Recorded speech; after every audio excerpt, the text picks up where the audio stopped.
Namaste and good morning everyone. Let's start our class with the prayers.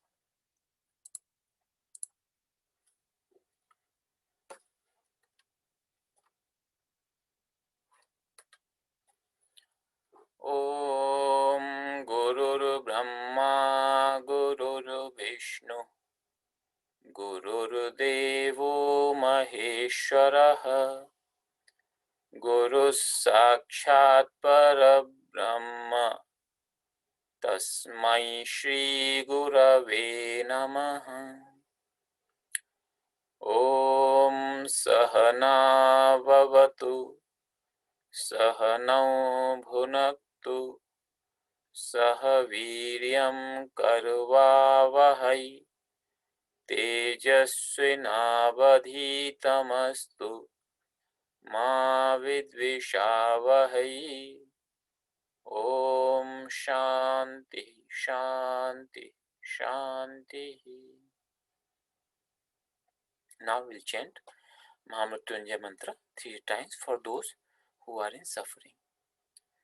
Om Trayambakam Yajamahe Sugandhim Pushtivardhanam Urvarukam Iva Bandhana Mrityormukshiyamamrutat. Om Trayambakam Yajamahe Sugandhim Pushtivardhanam Urvarukam Iva Bandhana Mrityormukshiyamamrutat. Om Trayambakam Yajamahe Sugandhim Pushtivardhanam Urvarukam Iva Bandhana Mrityormukshiyamamrutat. Om Shanti Shanti Shanti.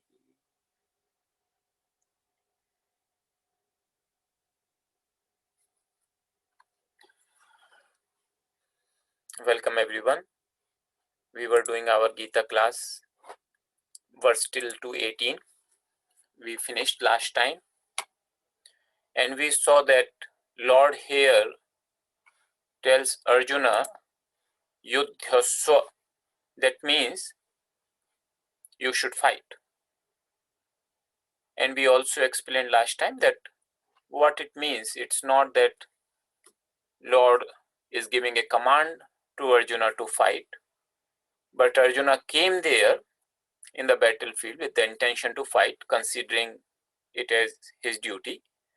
And because of the delusion and the sorrow arising from the situation, he wanted to quit his duty. So Lord is basically just telling that by now, by my teachings, you should be free from, you should know the reality, should be free from this delusion and sorrow, and therefore you should fight.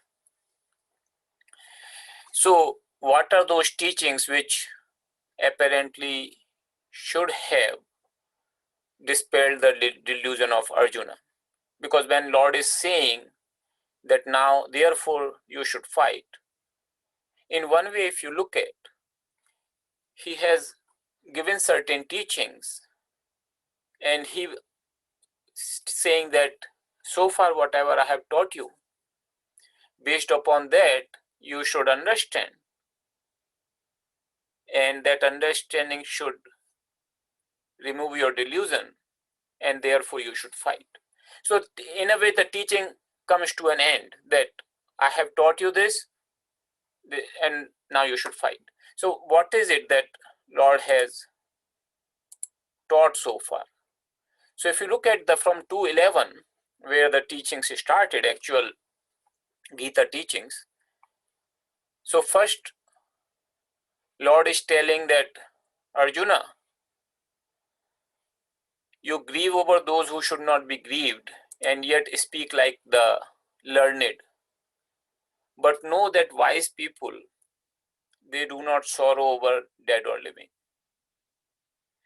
So one thing is that just because Arjuna is making a lot of logical sounding arguments in chapter 1 and chapter 2, before the teachings started, Lord is saying it's not the talk which matters, But know this characteristic of wise people, that they do not sorrow over the dead or living, or in other words, for anybody or anything.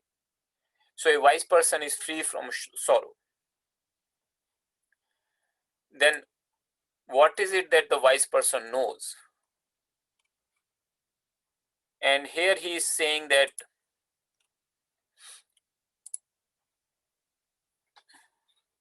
you are worried about that your near and dear ones will be killed and there would be no more. So he is saying that, look, there was never a time when I was not there, or when you were not there, or when these kings were not there, nor is it that hereafter we shall cease to be. So that concern should not be. Of course, with this statement alone, it's difficult because death is very real.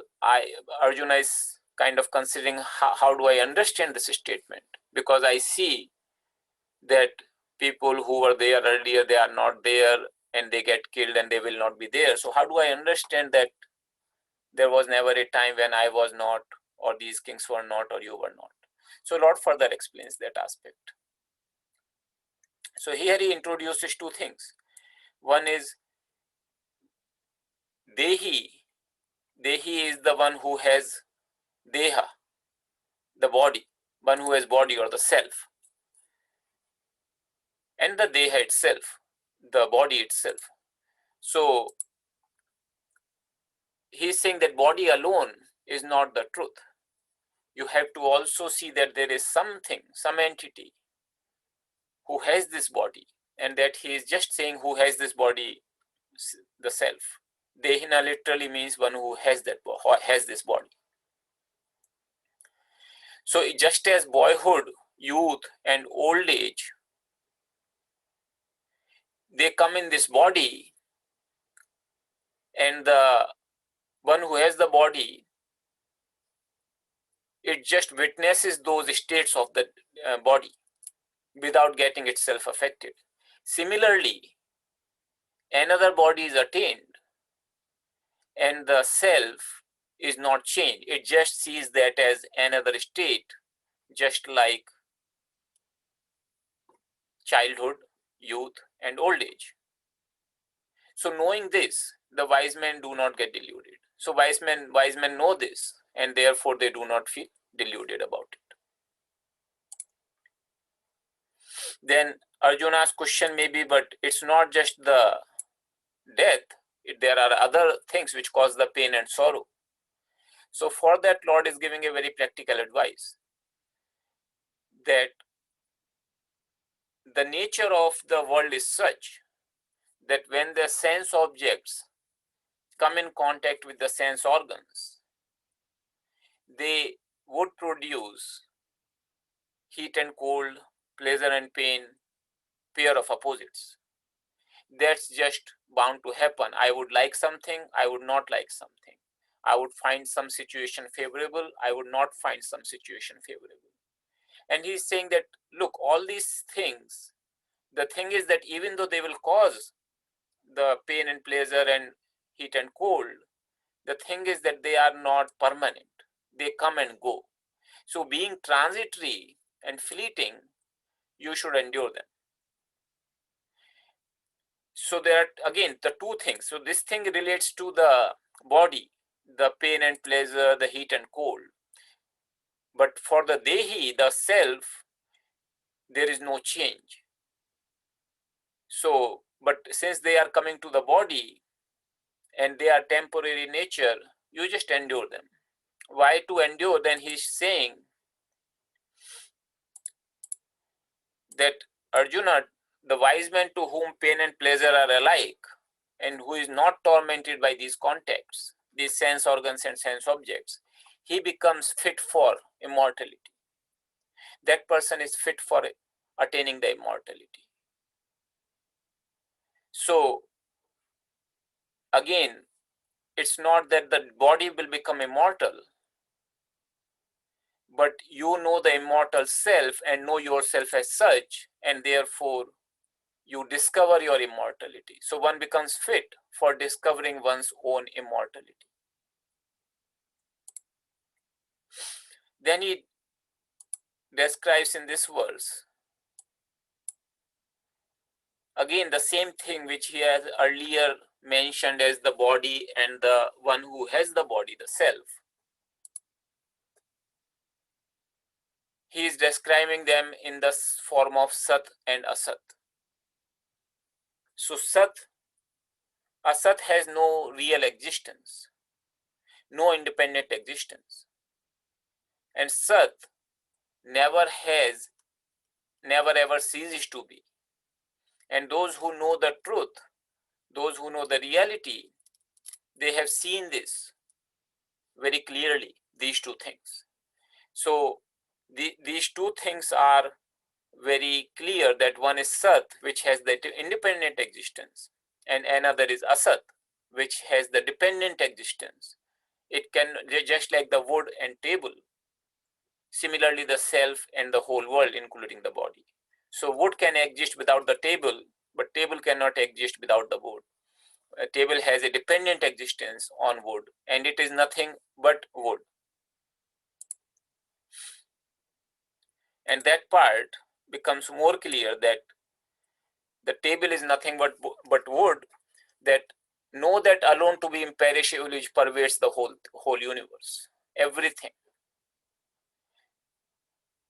So this is related to the self, which pervades the whole thing, and no one has the power to destroy this indestructible substance.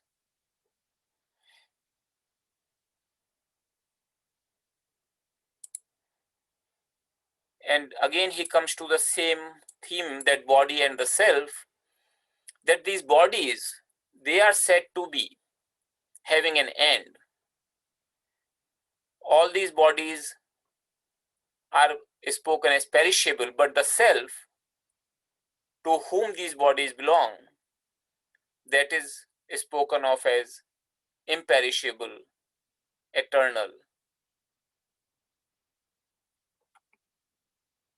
So Lord has basically explained this discrimination, which so far Arjuna's main problem was that he was taking the body as the self, like most of us do, this delusion. And because of that, if anything happens to the body, it happens to the self, and the sorrow. So as a result, sorrow is there. So Lord is saying that that is not the case. These two, he clearly tells Arjuna to discriminate between these two things, and therefore there should be no cause of delusion or sorrow, and you perform your duty to fight. So with this much teaching, if one could understand, that is enough. But looking at Arjuna, probably Lord could see clearly that he did not yet understand, because he did not show any sign of that clarity, and yes, now I understand everything and I'm ready to fight. So Lord again starts explaining. Again the same theme he starts explaining in more detail. And that's what we see in 219, the verse number 219 and 220. Actually other verses just expand upon that theme. So we'll chant this verse. Ya enam vetti hantaram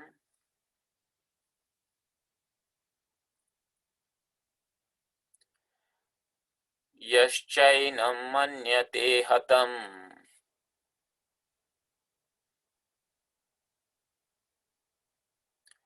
ubhau tau na vijanitah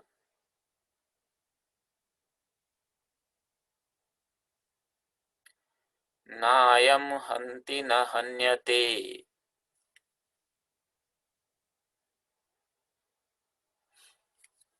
Once again, I'll chant the whole verse together.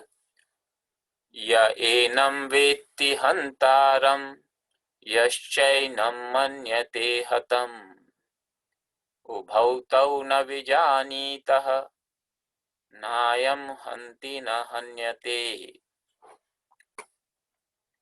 This verse is relatively simple from a Sanskrit grammar perspective. So yaha is a pronoun, enam is also a pronoun, vetti is a verb, hantaram is a nominal, Yaha is a pronoun. Cha is indeclinable. Enam is pronoun. Manyate is a verb. Hatam is nominal. Ubhau is pronoun.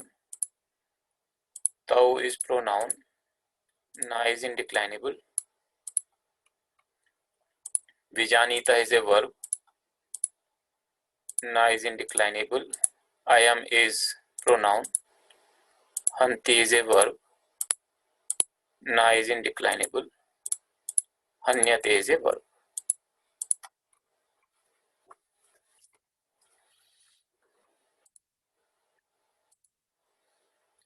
So we see that there are 1, 2, 3, 4, 5 verbs. So generally more verbs, there are smaller sentences, and many times you will find easier to understand. So first one is yaha. Yaha is one who. So you probably have seen this coming earlier. Nominative, singular, masculine. Base word is yad. So one who. Enam. This is probably coming the first time, this word here. So this is accusative, singular, masculine. And the word here, the base word here is idam. And the way why it becomes enam is, if I'll show you pronoun tables. So here you see idam, this is the stem here, idam. And it has two possibilities here in the accusative case, imam and enam. Enam comes when you are referring to something already described. So then you can use enam. So enam means something Lord is talking about which he has previously described. So we'll see what is that. So enam means this. Veti, this is a verb. So verb here is lut, present tense, third person, singular. Verb type is parasmaipadi, and root is with, to know. So since it's a present tense, third person singular, one who knows. Hantaram, it's a accusative, singular, masculine. Base word here is hantru.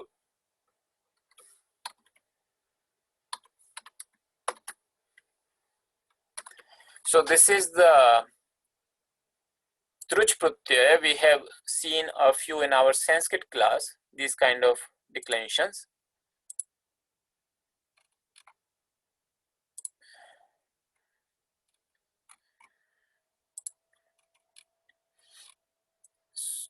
So you saw like karta, kartru. Kartru is the agent noun ending in rukara. It means one who does.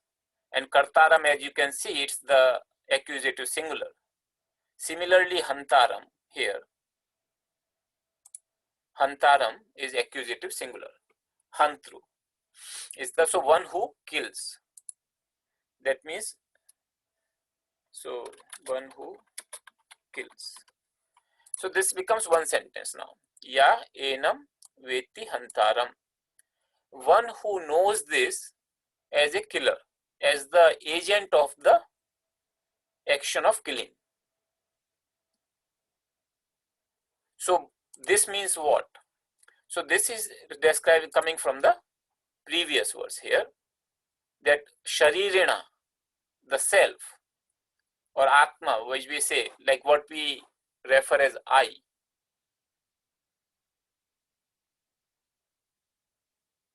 So one who knows this as the agent of action of killing, That's all sentences. So then further sentence will say what further. So this is one sentence. Yaha enam veti hantaram. One who knows this self to be the agent of killing, agent of the action. Yaha, same word here, nominative singular. Cha is indeclinable, and enam, again the same word is coming.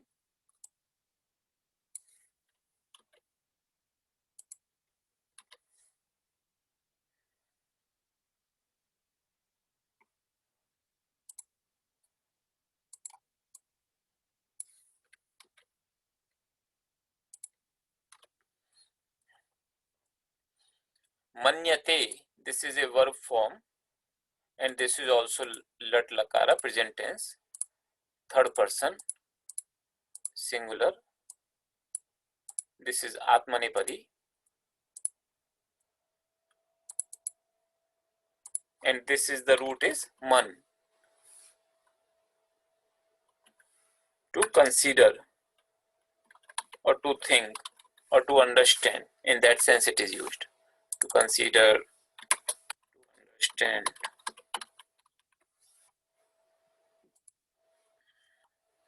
Hatam is accusative, singular, masculine, and here the word is simply hata, like Rama, Ramam. So hata, and killed. Hata means killed, one who is killed. So this is another sentence. Yaha cha enam manyate hatam. And one who considers this self as the one who is killed. So here you can see one who is killed is the object of the action of killing. So here is the subject, hantaram is the one who is the subject of action of killing, one who does the action of killing, and hatam is one who is the object of this verb killing. So Lord is saying that one who knows this self as the doer of the action of killing, or one who understands this self as the object of the action of killing, obhau, this is nominative, dual, masculine. Here the base word is ubha, means to both. Tau, also nominative, dual, masculine, and here the base word is tad, it's a pronoun. So both of those two, basically, of those two, both of those two, or in English I think we'll most likely say both of those, but it's a dual form. Na is not. Vijanitaha, this is a verb form, so this is also present tense, third person. Here the verb will be dual because the subject is dual, obhau tau, so verb is also dual. It's a parasmaipadi, and the root here is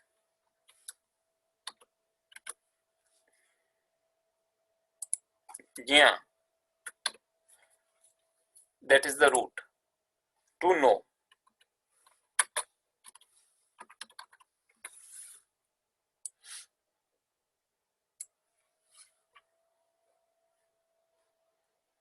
So this is another sentence. Obhau tau na vijanitaha. Both of them do not know. They do not understand they do not know correct thing. So one who considers, so we'll see the whole meaning later, but this is one sentence. Lord is saying both of them do not understand, both of them do not know. Na means not. I am. So I am is a nominal pronoun. You saw in this table, the same table, I am. Here it is now, it is the first case. We have taken the second case.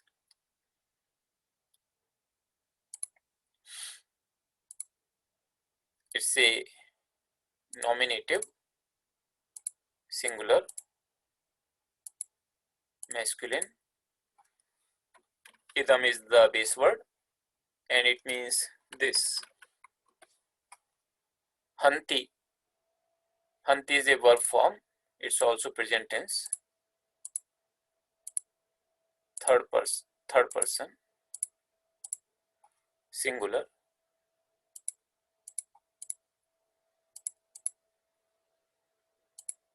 Parasmaipadi.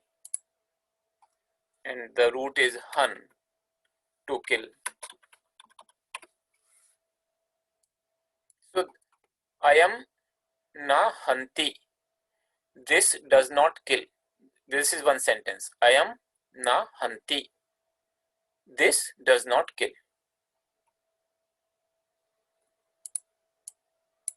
And again na, not.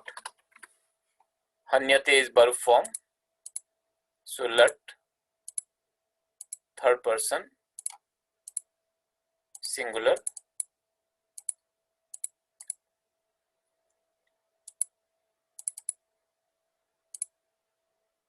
But it's a passive form, and passive form takes atmanepadi suffixes. So it's a han is killed. So its passive changes the meaning, becomes the object of the verb. So hanyate. In our Sanskrit grammar class, we covered this particular word, hanti and hanyate. One is active, one is passive. It's a bhave prayoga here. So na hanyate, nor is it killed. So what is saying that one who considers this self to be a killer, or one who considers this self to be killed, both of them do not know, do not understand the truth. Because what is the truth? This self neither kills, nayam hanti, nor is it killed. So this self, in other words, if you look at, here the killing could be taken in the context of the war, because that happens to be Arjuna's duty and he is concerned about that. But it applies to any action. So this self does not become the doer of any action, nor does it become the object of any action. So neither does it become a subject of an action, nor does it become an object of an action. So it neither kills nor is killed. So Arjuna is thinking that if I kill them, they will die and I would be the killer. I would have to go through I would have sorrow arising out of that. So Lord is basically telling that this situation arises because the distinction between self and body, that is not clear. Self is taken as the body, and therefore the property of the body is imposed upon self, and the sorrow arises. But the nature of the self is such that it can neither become a subject of an action nor an object of the action. So then we go to next verse. First we'll chant this verse.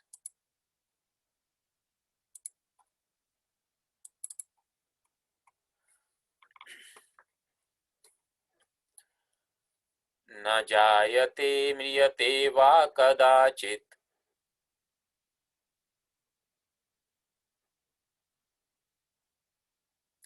नायं भूत्वा भविता वा न भूयः।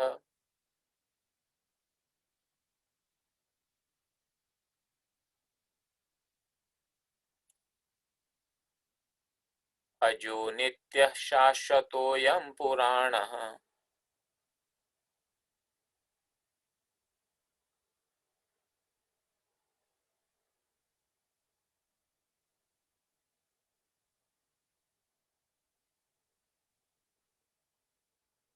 न हन्यते हन्यमाने शरीरे।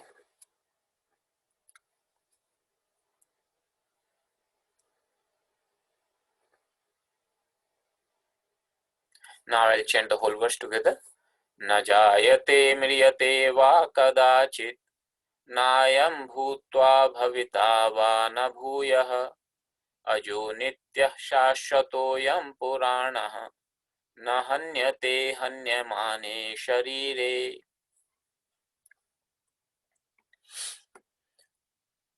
So this is again a verse where Lord further expands upon the same theme, the difference between the body and the self.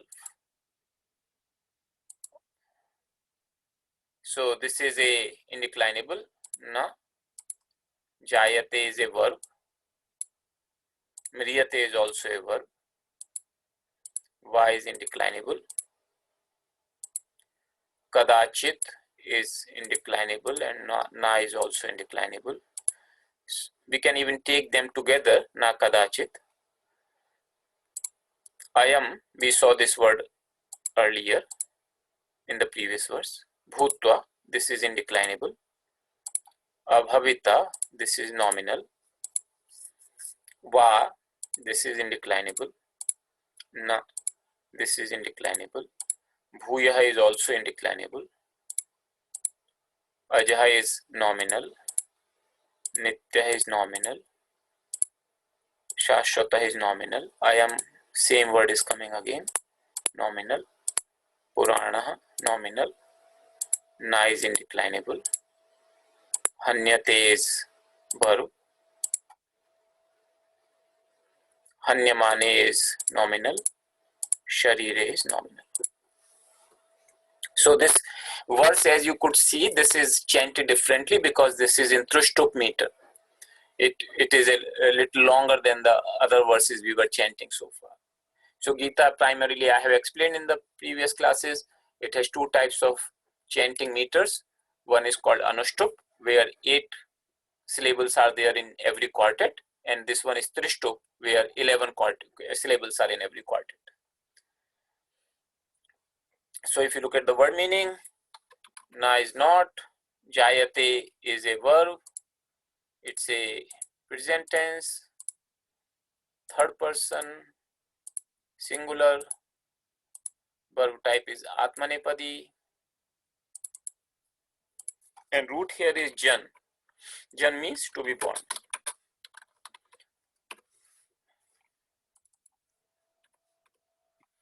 So na jayate means it is not born.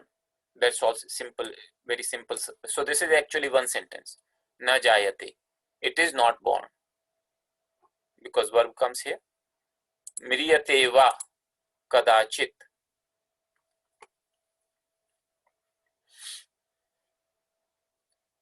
So mriyate is also a verb, very similar. Lat, third person, singular, atmanepadi, and here the root is mru, means to die.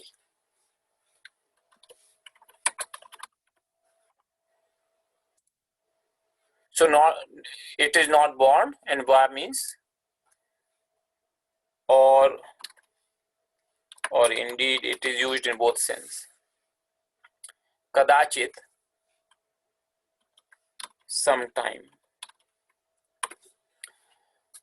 So if you look at this sentence now here, na jayate mriyate va kadachit. So na kadachit means sometime, but when you put it with na, negative particle, it means never. Na kadachit, it becomes a strong negative, never. So it is never born, nor does it ever die. That's what it would mean. So, and again, this is referred to the self, that it is never previous, coming from the previous verse. It is never born, nor does it ever die. Na meaning is not. I am we saw in the previous verse. We can take from there. It's a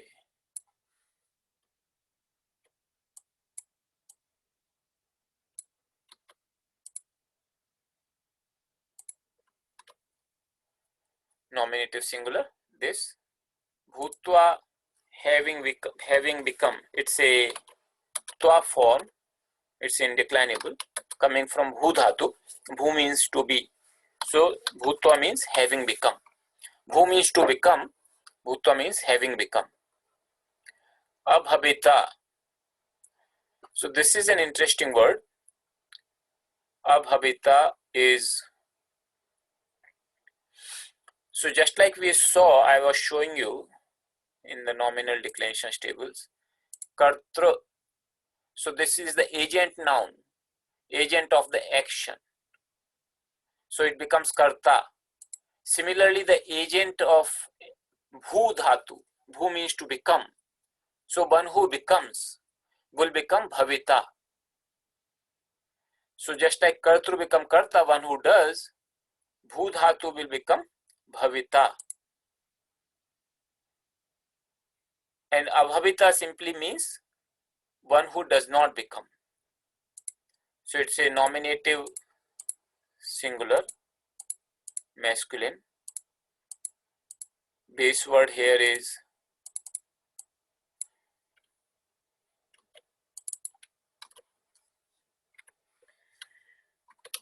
abhavitru, one who does not become. It sounds kind of a strange translation in English, because in English we do not make a agent noun of this verb, but in Sanskrit it is allowed and it sounds okay. So we'll see how does the meaning come together. Va again means or indeed. Na is not. Bhuya again, these are all indeclinables, lot of indeclinables in this verse. And ajaha, so you see all these words, ajaha, nityaha, shashwataha, puranaha, they are like nominative singular, like Rama. So ajaha would be nominative singular masculine. Aja means, so ja, it's coming from the same root, ja, jayate, we saw jan, this root, one to be born.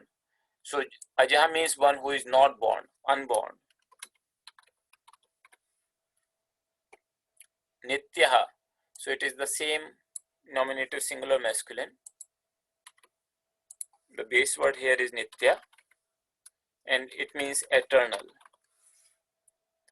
Shashwataha, this is also nominative singular masculine and the base word here is sashwata.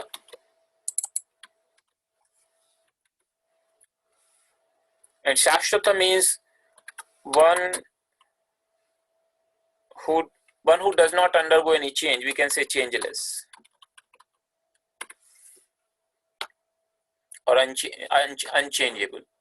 I am, we saw this word I am here.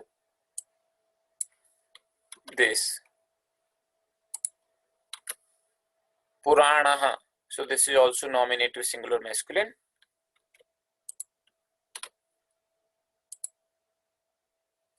And the base word here is Purana.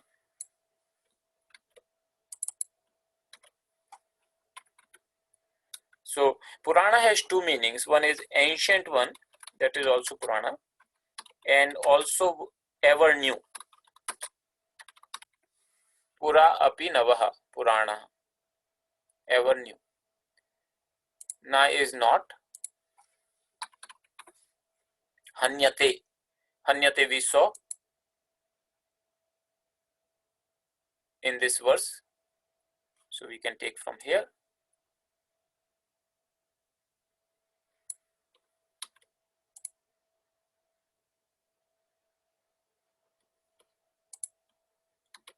So hanyate is not, so hanyate is killed. Hanyate means is killed. Hanyamane sharire. These are locative singular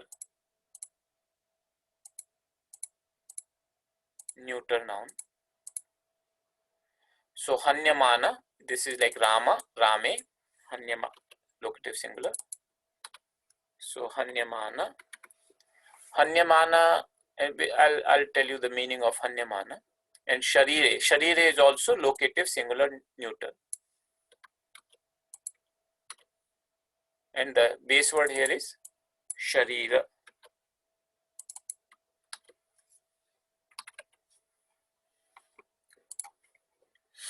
So hanyamana is being killed,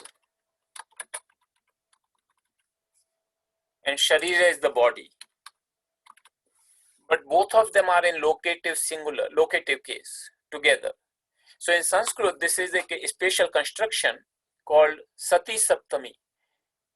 The way you decide the meaning by not taking them two separately, but them taking them together on account of body being killed. So that's how the meaning is derived in this particular case. That normally in sharire means in the body, and here you are saying in being killed. But when you have this kind of seventh case together, it's called sati saptami, and it means on account of body being killed. That's what hanyamane sharire totally would mean. So this sentence is simple. If you look at just the last sentence, na hanyate hanyamane sharire. On account of body being killed, it is not killed. So this is not killed on account. So self. So he's basically saying self is not killed. This self, which I'm describing, it is not killed on account of body being killed.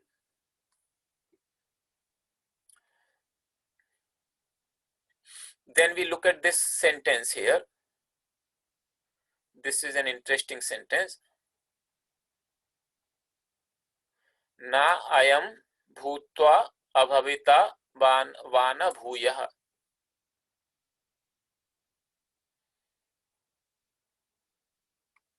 So if you look at this word here, bhutva bhavita, in some text you will find that there is a space here, like bhutva bhavita.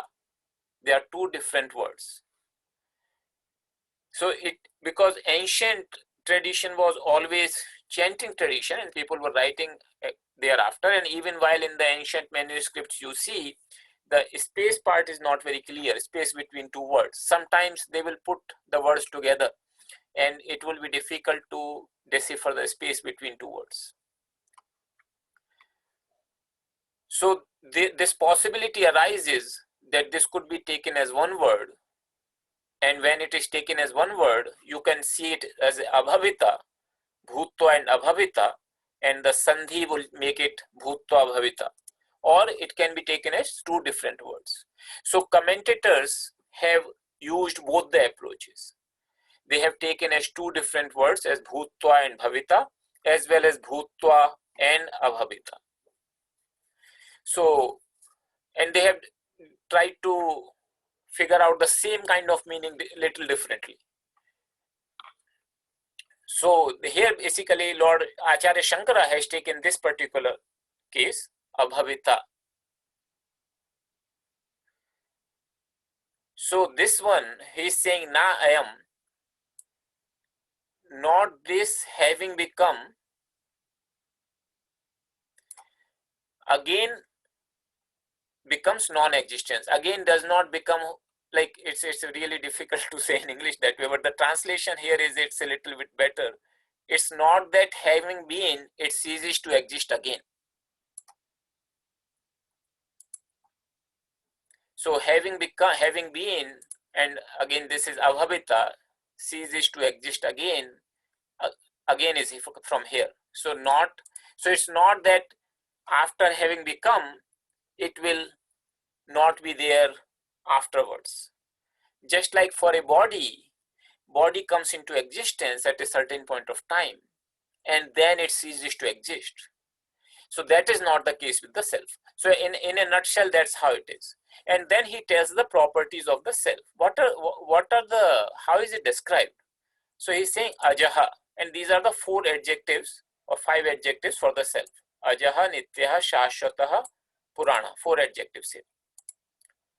So as you can see, I am is this. So talking about this self, and these are the 4 adjectives for the self. So it is unborn. The self is never born. So this idea of this body is born and at certain point it dies does not apply to the self. Eternal. So self is eternal means it is not under the effect of time. We also say it is beyond the time. So in that sense, it's eternal. Shashwataha, it is also translated many times eternal. But here it is defined more like as one who does not undergo any change whatsoever. And Purana, it is the ancient one. So there was nothing before this. So self is the ancient one. And at the same time, it is ever new. Paramahamsa Yoganandaji many times described ever new joy. So this is the ancient one and yet ever new. But it is a changeless. So just by its nature, it is like this. So here he is describing the nature of the self. And then again he is confirming again, look, on account of body being killed, it is not killed. So this is in a nutshell, the self is never born, nor it ever dies. It's not that having been, it ceases to exist again. For it is unborn, eternal, everlasting, and ever new. Even though the body is slain, the soul is not. So this is a translation of this verse, and I'll take the questions. If you have questions, you can send them through the chat window.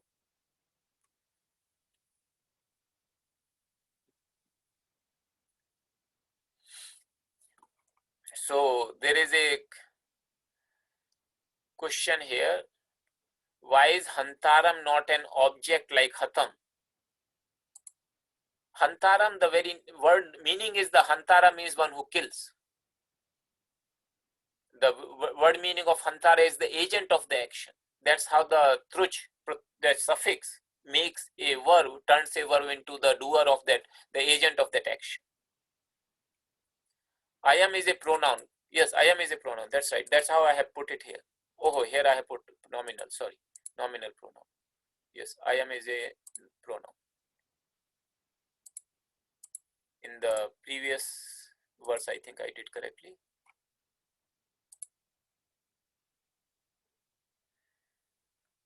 I am previous verse I did correctly. So yes, thank you.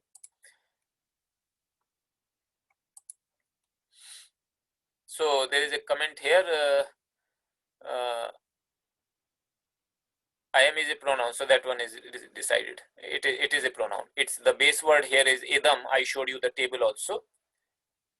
These are the pronoun tables, and idam is the base word. Means this, like you point referring to something nearby. So that becomes I am in the first case singular.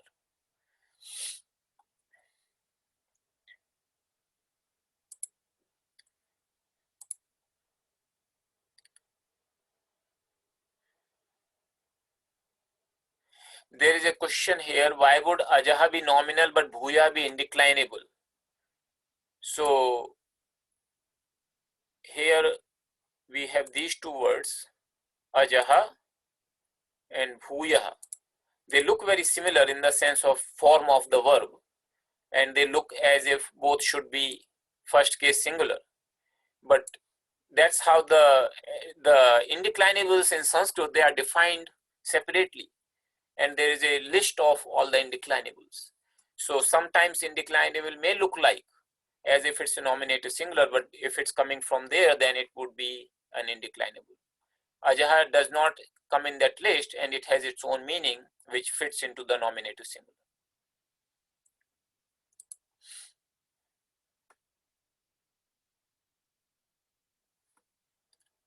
So there is a question here, if the self is not the agent, who performs the action? Very beautiful question. If self is not the agent, who performs the action? So Lord Krishna, of course, talks about this theme a lot in Gita in the subsequent chapters. But he basically says that actions are happening just by virtue of nature. He calls it Prakriti. So Purusha and Prakriti, that the three gunas of Prakriti, the threefold, that is responsible for all the actions. And but because of the delusion, somehow the action is imposed upon the self, and the person suffers according as per that delusion.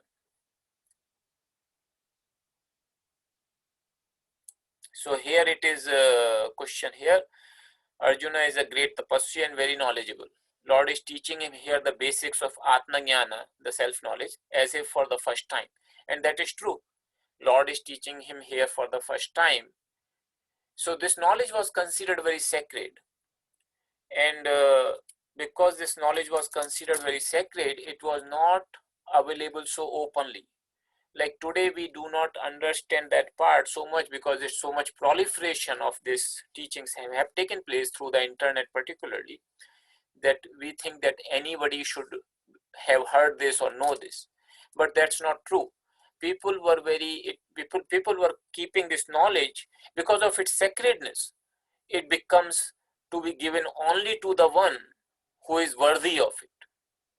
And therefore, even in Gita, if you look at it towards the end, Lord says that do not impart this knowledge to one who is not a person who is dedicated towards this knowledge or who does not really want. So there are a few things he describes there. So Arjuna understood that part. Of course, Krishna always knew that thing. And that's why Arjuna, because he was never in a state where he could surrender as a disciple, he did not ask casually that, oh, I think you know the self, you know the self, tell me what this self is. And similarly, Lord Krishna also, despite being such a close friend, just does not talk casually about the self-knowledge. So this thing was not to be talked so much casually earlier. And that had its own effect in the sense that person who was really serious, Guru would really test the disciple and then only impart this knowledge. So that tradition is quite changed these days. As you know, that books are there, and with the help of internet, there are thousands and thousands of YouTube videos where you can have all the beautiful sermons on Gita, and it can help some people. But earlier the trend was different. So that's where you see this kind of thing, that he is teaching him the basics of Atma Jnana as if for first time. So with this, are there any more questions? Okay, there is a question here. How can the world become a better place if this knowledge does not become common knowledge among all men? Why would it be restricted to just a select few? It's not a question of restriction, nor does it a question of that it can become a common knowledge. It is just by the nature of this knowledge. The nature of this knowledge is such that person, even after listening it, even after hearing it, they do not understand. So your Lord himself says that in one of the later verses in 7th chapter, that out of thousands, one even desire for this knowledge, and out of those and makes an effort, and out of those thousands making an effort, maybe one person attains it. So here Arjuna, you see, he completely surrendered to the Lord, that look, I am your disciple, I surrender, and I don't think that this sorrow can go away by this kingdom or by anything. So because of that preparation which is required to have this knowledge, so even if this knowledge is just like as it is available today on YouTube, that does not mean that we have a lot of realized people, because now it is more available. So it was never a secret. It was always treated as secret because of its sacredness, not because there is some secret thing going on. It is actually extremely open because it is related to the self. But it is just that even if you dilute it, then people may get the delusion that, hey, I know all these things, I understand all these things, yet they will be subject to sorrow. And so that if one is subject to sorrow, that means this knowledge is not attained really. even if one has heard and read all the books. So with this, if there are no more questions, we close the class today.